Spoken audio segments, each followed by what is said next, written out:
3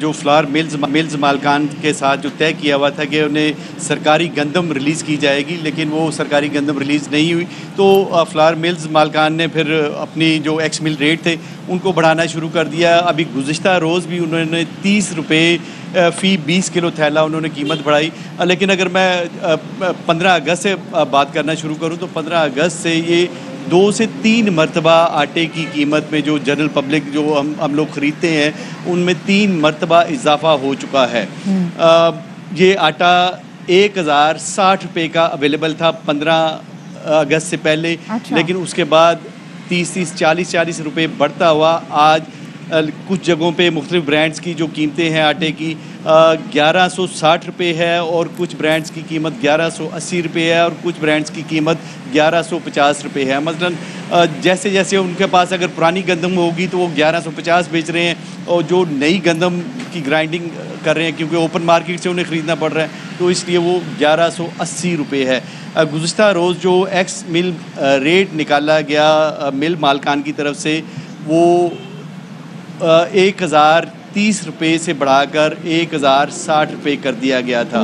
تو وہ یقیناً جب پرچون والوں کو ملے گا تو وہ بھی یقیناً مہنگا ہی کریں گے.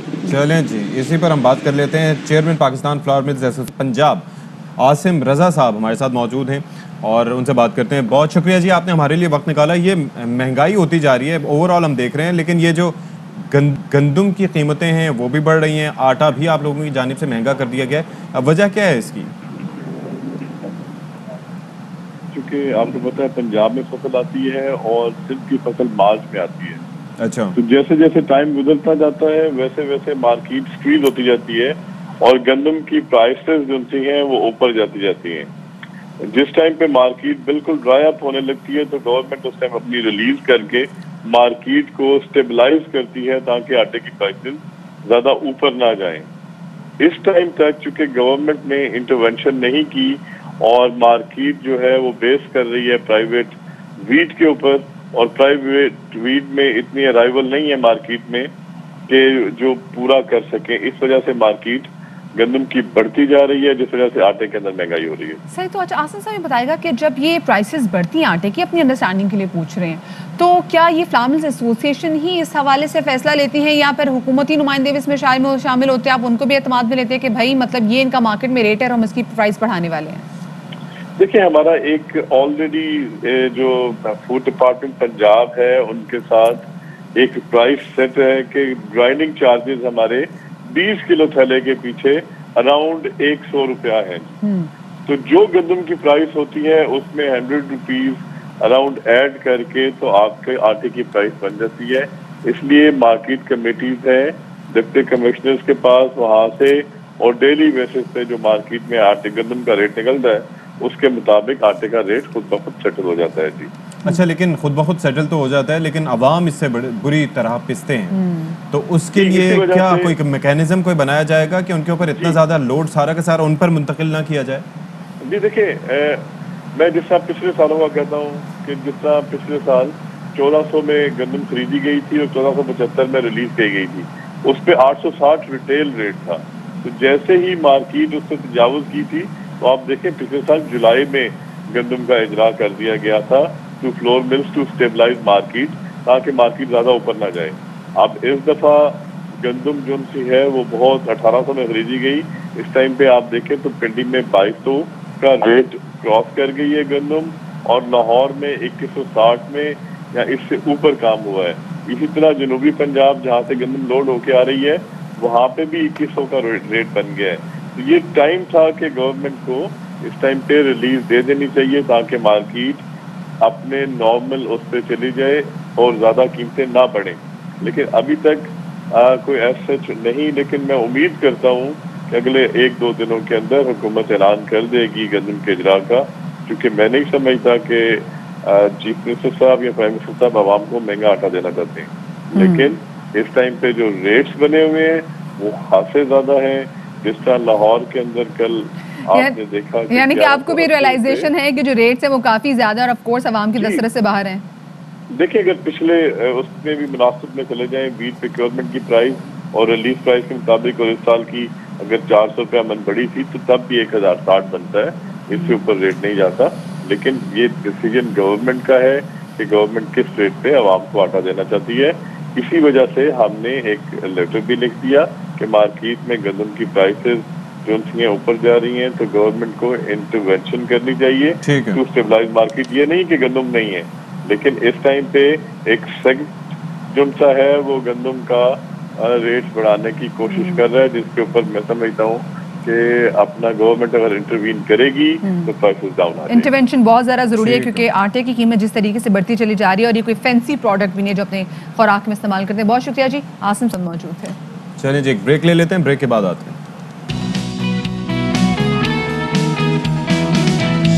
Welcome back after the break. اور اب یاد کریں گے اس حریت رہنما کی, اس ہیرو کی جو کہ آزادی کا خواب لیے اس دنیا سے رخصت ہو گیا. ہم بات کر رہے ہیں سید علی گیلانی صاحب کی, جن کو کل صبح بھارتی فوج نے, جو 90 لاکھ بھارتی فوج اس وقت جموں کشمیر پر قابض ہے, وہ اتنی خوفزدہ تھی کہ انہوں نے ان کو رات کے اندھیرے میں ان کے گھر جا کے ان کے جسد خاکی کو ان کے گھر والوں سے چھین کر خود ان کے صبح 4:30 بجے ان کو ایک ایسی جگہ پہ دفنایا گیا جو کہ ان کی ول کے اگینسٹ بھی تھا. ان کے گھر کی خواتین کو زدوکوب کیا گیا تاکہ وہ وہاں سے ان کا جسد خاکی لے جا سکے. ہم دیکھ سکتے ہیں مناظر بھی آپ دیکھ رہے ہیں کہ کس طریقے سے ان کا جسد خاکی جو ہے وہ پاکستان کے پرچم میں لپٹا ہوا ہے. بالکل, وہ ہمیشہ ایک پاکستان کے داعی تھے اور کشمیر بنے گا پاکستان ان کا نعرہ تھا. پاکستان سے محبت کرتے تھے اور چاہتے تھے کہ اپنی زندگی میں کشمیر کو بھارتی تسلط سے آزادی مل سکے اور پاکستان کا وہ حصہ بن سکے. یہ ان کی خواب اور ان کی خواہش تھی, لیکن یہ خواب ان کا ادھورا رہ گیا, لیکن انشاءاللہ اس کی تکمیل لازمی طور پر ہوگی.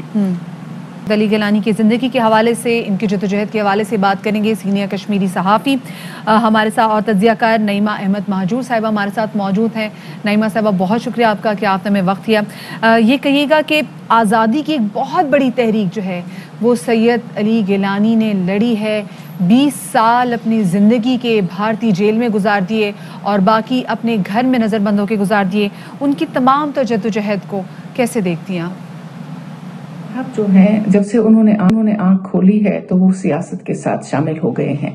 وہ چاہے پہلے مین سٹریم پالیٹکس تھی اور اس کے بعد سے جو آزادی کی تحریک شروع ہوئی, پہلے وہ جماعت اسلامی کے ٹکٹ پہ جموں کشمیر کے اسمبلی میں شامل ہوئے تھے. 3 بار وہ ممبر اسمبلی رہے ہیں, جس کے بارے میں وہ اکثر کہا کرتے تھے کہ ہم نے جمہوری طور بھی ہندوستان سے اپنے حقوق حاصل کرنے کی کوشش کی, لیکن ہندوستان کی حکومت کو ہماری یہ ادا پسند نہیں آئی. اس کے بعد جب سن 90 میں مسلح تحریک شروع ہوئی تو گیلانی صاحب اس تحریک میں شامل ہو گئے. اس کے بعد جو کل جماعتی حریت کانفرنس بن گئی وہ اس کے سربراہ رہے, اور ایک طرح سے اس کے بعد سے وہ اس تحریک کا جو ہے امیر کارواں کے طور پہ رہے اور اس تحریک کو آگے چلانے میں ان کا کلیدی کردار رہا. پچھلے کچھ سالوں سے وہ بیمار بھی تھے اور یادداشت بھی کچھ کھو چکے تھے, کیونکہ جیل میں 20 سال سے زائد عرصہ رہنے کے بعد وہ بہت کافی علیل ہو گئے تھے اور ان کی کڈنی میں بھی ایک پرابلم شروع ہو گئی تھی. تو اس وجہ سے وہ سرگرمی ان کی کافی کم رہتی تھی, لیکن ایک سمبولک جو ان کا ایک پریزنس تھی پورے کشمیر کی تحریک میں, ان کو بابا حریت سمجھا جاتا تھا. تو اس طرح سے ان کا کردار جو تھا اس وقت بھی بہت اہم تھا اور لوگ سمجھتے تھے کہ ہماری تحریک جتنے بھی اس میں موڑ آئیں گے, لیکن اچھا ایک اور چیز جو ہم نے دیکھی, زندگی تو ان کی جدوجہد میں گزری اور بھارت ان سے خوفزدہ رہا, اسی وجہ سے انہیں قید کیے رکھا. اب ان کی وفات کے بعد بھی اتنا خوفزدہ تھا کہ رات کی تاریکی میں ان کی تدفین کر دی گئی بغیر کسی کو بتائے. تو آپ سمجھتے ہیں کہ جذبہ حریت کو ختم کر سکتا ہے بھارت اس طرح سے؟ جی دیکھیے جس طرح سے کل ان کے انتقال کی خبر آئی اور پھر لوگ سارے جو ہیں جموں کشمیر میں باہر سڑکوں پہ نکلے اور وہ چاہتے تھے کہ گیلانی صاحب کے نماز جنازہ میں شریک ہو جائیں اور اظہار عقیدت کے طور پہ وہاں شامل رہیں ان کے افراد خانہ کے ساتھ, لیکن ایسا نہیں کرنے دیا بھارت کی حکومت نے. وہاں پہ فوج پوری طرح سے وہاں پہ چھاونی بنا دی گئی, کرفیو لاگو کیا گیا, لوگوں کو وہاں جانے نہیں دیا, صحافیوں کو وہاں جانے سے روک دیا گیا. ان کے رشتہ دار نہیں آ پائے سارے, کچھ رشتہ دار جو ان کے بیٹے ہیں یا ان کی فیملیز وہ صرف وہاں پہ تھی. پھر ان کے بیٹے نے کہا کہ ان سے ان کی میت بھی چھینی گئی اور رات کے اندھیرے میں اس کو اس طرح سے دفنا دیا گیا, حالانکہ گیلانی صاحب چاہ رہے تھے کہ مزار الشہداء میں ان کو دفنایا جائے جو انہوں نے وصیت بھی کی تھی، لیکن اس کو نظر انداز کر کے جس طرح سے بھارتی حکومت نے رات کے اندھیرے میں یہ سارا اس سے واضح ہوتا تھا کہ وہ کس قدر قدا ہیں ان کے جستے خاکی سے بھی. بہت شکریہ جی. نعیمہ مہجور صاحبہ ہمارے ساتھ موجود تھیں. سید علی گیلانی کی جو خدمات ہیں جو کہ رہتی دنیا تک قائم رہیں گی اس حوالے سے بات کر رہے تھے. اور آپ اجازت کا وقت آ گیا. بالکل جی. اپنا بہت سارا خیال رکھیے گا. شاد رہی آباد رہی, کووڈ سے دور رہیں, and have a great weekend ahead. اللہ حافظ. اللہ حافظ.